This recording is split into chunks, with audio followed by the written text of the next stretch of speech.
Hey everybody.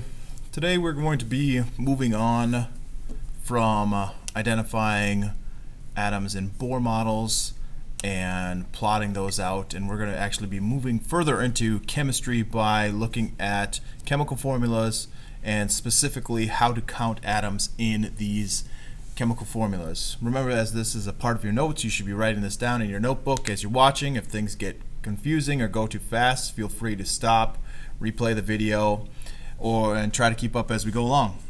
Alright, so in counting atoms, we have a couple different factors we're going to look at for counting atoms. The first factor is, as for everything, is why. Why are we going to count atoms? Alright? So the reason that we're going to start learning how to count atoms is we are going to use this to help identify. We're going to use this to help identify elements and compounds.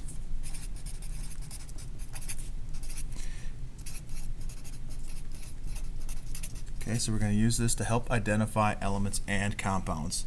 The next major reason why we're going to do this is we are going to do this to understand how elements combine and react. Combine and react to one another. We are also going to use this to help ensure some safe lab practices.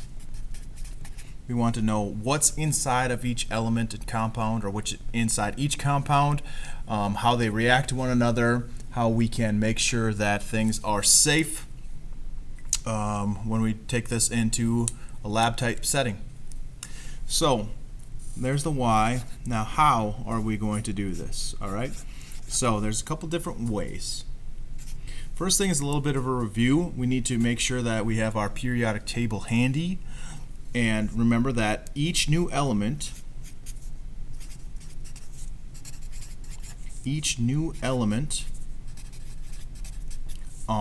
in a chemical formula is identified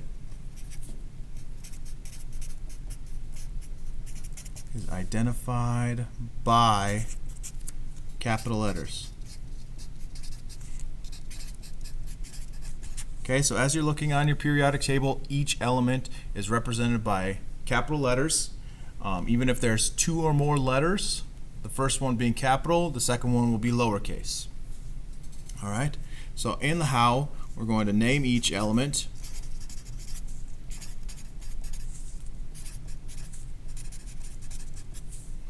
And that's the easiest part. Okay, name each element is the easiest part. Alright, so let's we're going to do this as an example. So as example, first one we're going to do is H2SO4.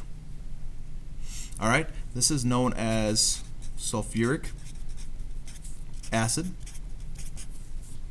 Alright, this is known as sulfuric acid. Sulfuric acid is used for a lot of stuff. In chemistry. Sulfuric acid there's parts of it that's found in stomach acid. It's also found in car batteries and things like that. So sulfuric acid is a very common acid. It's a very strong acid. You wouldn't want to play with it, but it's fairly common, and we can use this for our naming convention. Alright, first, using our periodic table, we see that we have an H here. That's our first capital letter. So for number 1, we'll have an H, and that stands for hydrogen. Using our periodic table, we're going to look next. We have the second one that we have is S, and that is sulfur. And the third one that we have is O, and that stands for oxygen. Alright, so just using simple naming conventions, looking at our periodic table for reference, we have an H, an S, and an O. We're not looking at the numbers yet, and that identifies them as hydrogen, sulfur, and oxygen. Alright, so pretty simple for our example here. Now, next, there are more parts to this. In our next part, we're going to look at each atom in a compound.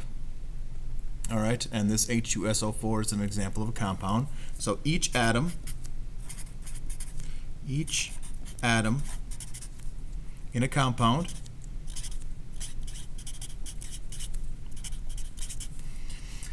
is identified by subscripts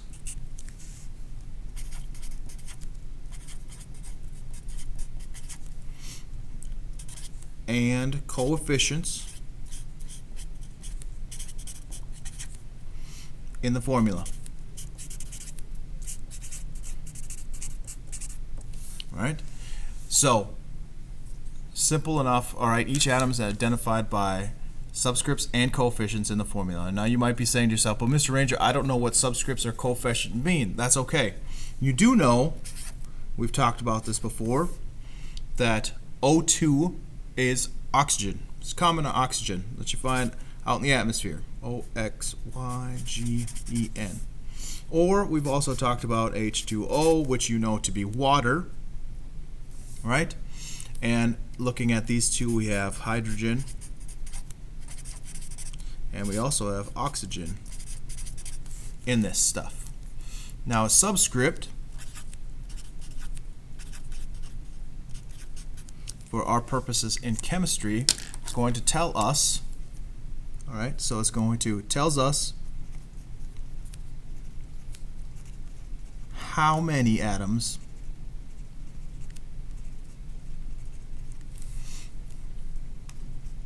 of a particular element are present. All right, a subscript is going to go in the bottom right,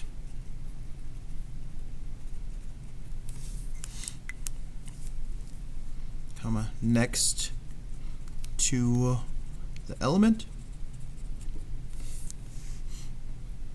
All right, so if you are using and following along with the blue, this 2 here in the bottom right of the oxygen tells us that there are 2 oxygen atoms.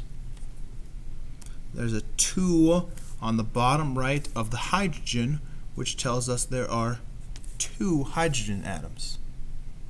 Now you'll notice down here by the O, there's nothing there. So no subscript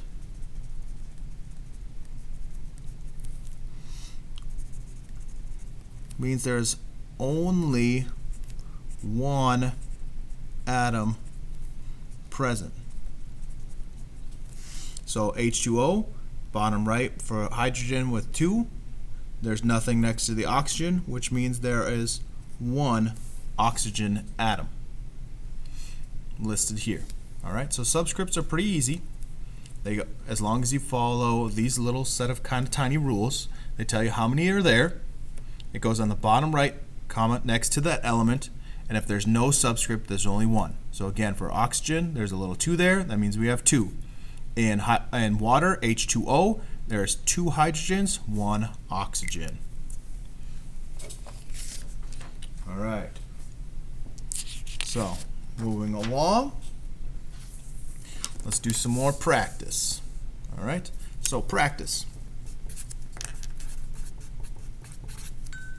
All right, we'll do NaHCO3, and on this side we'll do C12H22O11. All right, so for our practice, kind of block this off a little bit here. Let's use a, now for Na, that's sodium. H would be hydrogen. C for carbon. And O for oxygen. All right, working our way from left to right. Na has no numbers next to it for sodium, so that means there is 1 sodium. Moving across, hydrogen also does not have a subscript, so that means there is 1. Carbon, no number, so 1. Oxygen has a 3 for a subscript, so 3. Simple enough. C over here, C12H22O11, this is sugar, common sugar, glucose. C for carbon. There's a 12, so we have 12 carbon. Hydrogen, 22. Oxygen, 11. Simple enough all the way through. Just managing the subscripts, making sure that they're in the bottom right-hand corner. All right. Now, some of these chemical formulas will have, that you will see will have parentheses. All right. So when we have parentheses, so we're going to write, all right, so next part. Some chemical formulas have parentheses.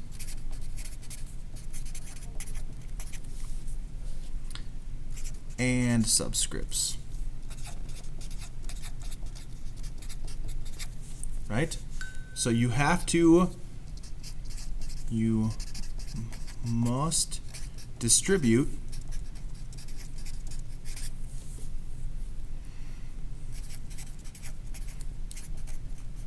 scripts to the entire bracket.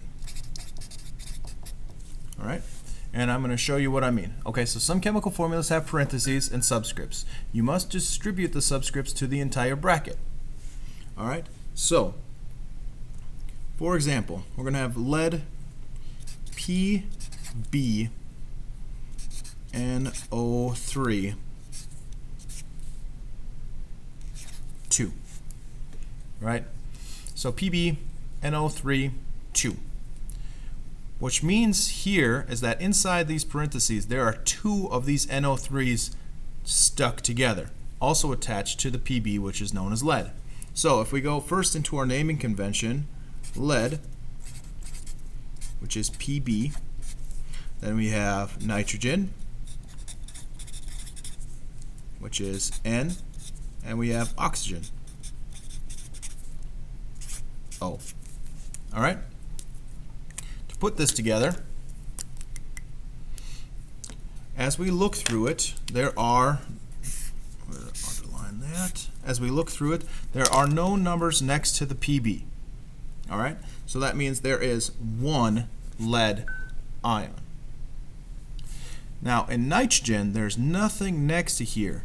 But when I say you have to distribute the subscript outside, it goes to both the oxygen and to the lead. So normally there would only be 1 lead ion, or 1 lead atom. But since the 2 is being distributed, we're going to multiply both sides, or it by 2, to find that we have a grand total of 2 nitrogen atoms. Oxygen has a 3 next to it, so it would start off with a 3. But since there's a 2 being distributed, we're going to multiply that by 2, and we have a grand total of 6 oxygen atoms. All right? So we're going to keep distributing it, all of the stuff on the outside of the bracket to the inside. All right? So let's do some practice.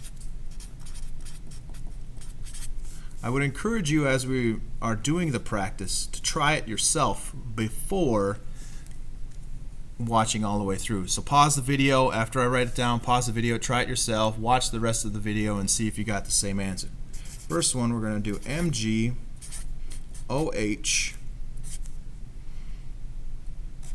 2,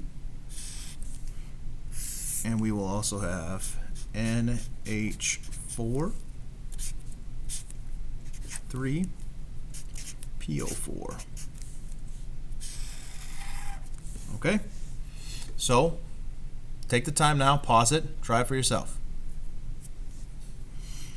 All right, on this side we have Mg for magnesium, we have oxygen, and we have hydrogen. And on this side we have nitrogen, hydrogen, phosphorus, and oxygen. All right, so following our conventions here, there's nothing behind magnesium, so we have 1. For oxygen, we have a 2 outside of the bracket, so that would be a 1 times 2, which is equal to 2. And same thing for hydrogen, 1 times 2 equal to 2. All right?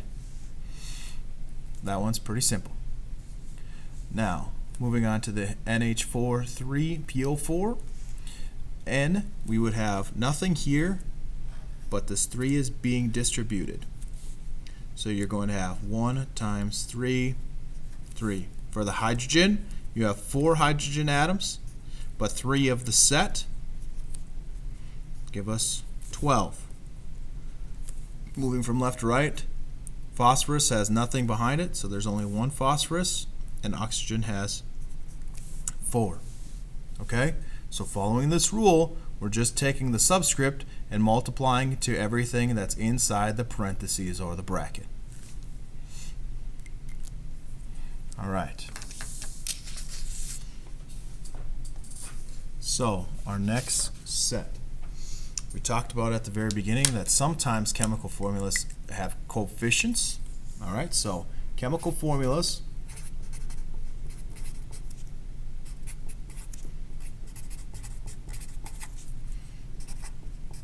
with coefficients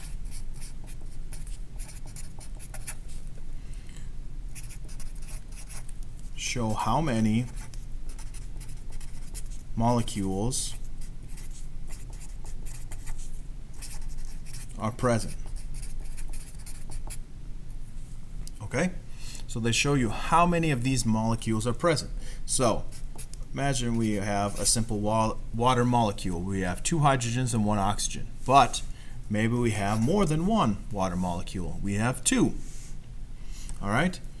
So again, we end up having some hydrogen and some oxygen. Now, coefficients, like in math, are numbers in front of the formula. In front of the formula. This 2 as a coefficient is out in front of the formula. With these coefficients, you multiply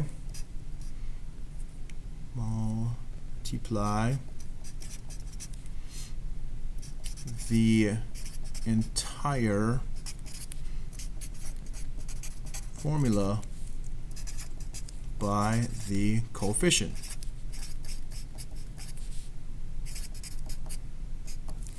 Okay, so that means this 2 is going to get distributed to both the H and the O. So counting our atoms, we have our hydrogen, we have 2 times the 2 of the coefficient for 4, and the oxygen has nothing behind it, so that means we have a 1 atom, but there's 2 molecules, so we get 1 times 2, 2 there. All right, so we're going to multiply it through the entire formula. Coefficients, I should also add in, coefficients are multiplied after all subscripts are counted. Okay, coefficients are multiplied after all of the subscripts are counted. All right, and I'm going to show you some in the practice. Okay, so we're going to practice it up. The first one, we're going to have 4K2CO3. Also take this, and we'll do 2SR3PO4. 4, 2. All right, so 2 longer chemical equations. That's right, nothing hurt.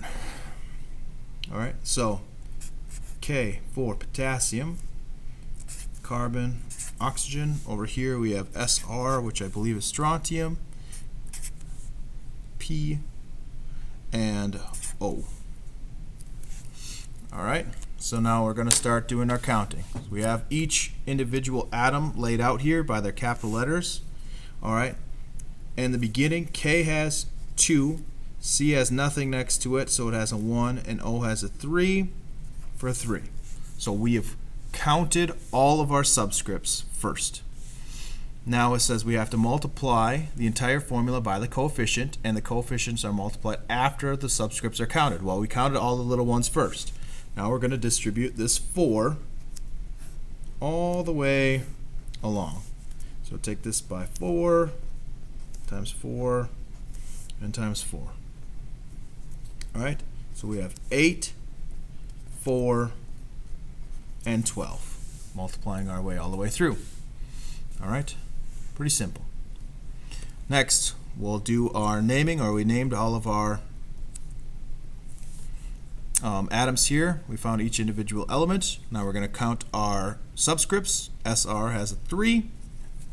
P has nothing behind it, but this 2 needs to be distributed first through the parentheses. Okay, so we have 1 times 2, 1 potassium times 2. Our oxygen has 4, and it also needs to be multiplied by 2 because there's 2 all the way outside of the bracket. All right, so that's counting all of our subscripts.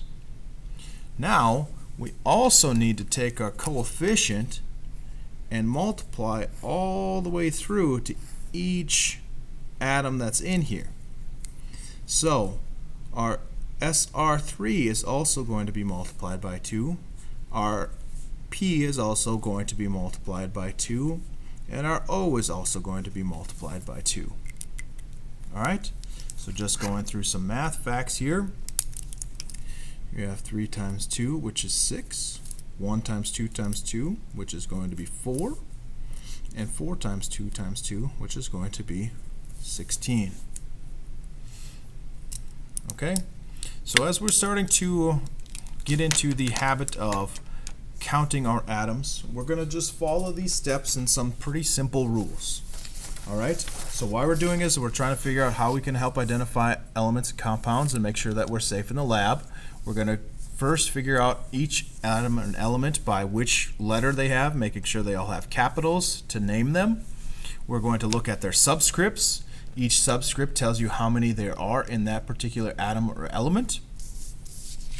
We're also going to make sure that we're counting our subscripts correctly by multiplying our outside subscripts all the way through brackets. And finally, we're going to look at coefficients if there are any inside of there, and we're going to distribute them all through the formula and making sure that we're doing after all those subscripts has been counted. All right, guys, hope you enjoyed the video. I hope this helps. We will see you very soon. Have a good day.